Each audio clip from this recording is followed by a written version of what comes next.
Let's bring in Daniel Osorio. He's president of Andean Capital Advisors, which manages advises money managers, I should say, in Latin America. Daniel, it's great to see you again. And what's the long-term significance of a warming of relations between the U.S. and Venezuela? Good afternoon, Kelly.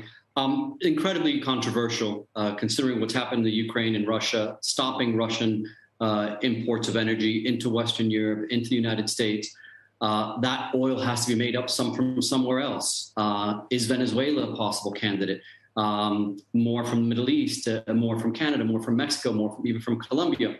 Now, controversially, Venezuela has had terrible ties with the United States and with its neighbors, Colombia and Brazil.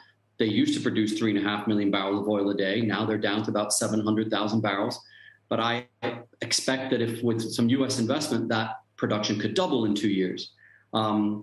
We have to make a decision in the West. Are we willing to re-engage with the Maduro regime in order to make up some of that oil that we're losing from what is happening in the Ukraine situation? And according to analysts, Venezuela is only going to add possibly 500,000 barrels a day this year, maybe another 500,000 barrels a day next year. Kind of a drop in the bucket compared with the 3, 4, 5 million barrels we could lose from Russia, or that we've already started to lose. So I've always also thought of Venezuela as kind of a Russian ally or someone who usually enjoys warmer relations with that country. Am I wrong in that?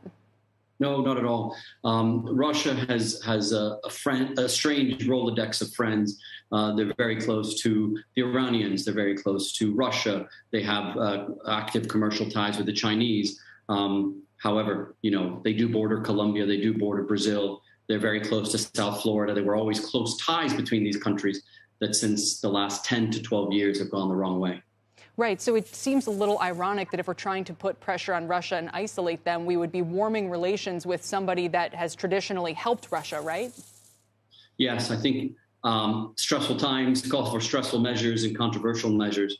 And I think re-engaging with the Venezuelans is something that's being considered. As you said at the top, 2 Americans were released by the Venezuelans yesterday. That show of goodwill means something. That means that there is dialogue, there is communication, and there could potentially be a lifting of sanctions on Venezuela. It could potentially be Venezuelan oil with the high viscosity, as your previous guest said, coming back into the U.S. Could this be a way to try to bring Venezuela back into the U.S. sphere of influence or orbit? I mean, is that a possible upside here, or do you think that's, a pipe dream?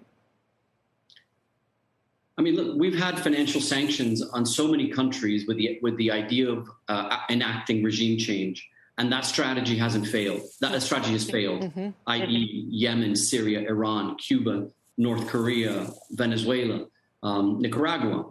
So maybe we do open up. Maybe we do start trading again and have the free market topple these regimes and not our stick policy of trying to strangulate them financially. This illustrates the geopolitical tightrope that we are trying to walk right now to keep oil prices from spiking further. Daniel, great to have you today. Thank you so much for your time.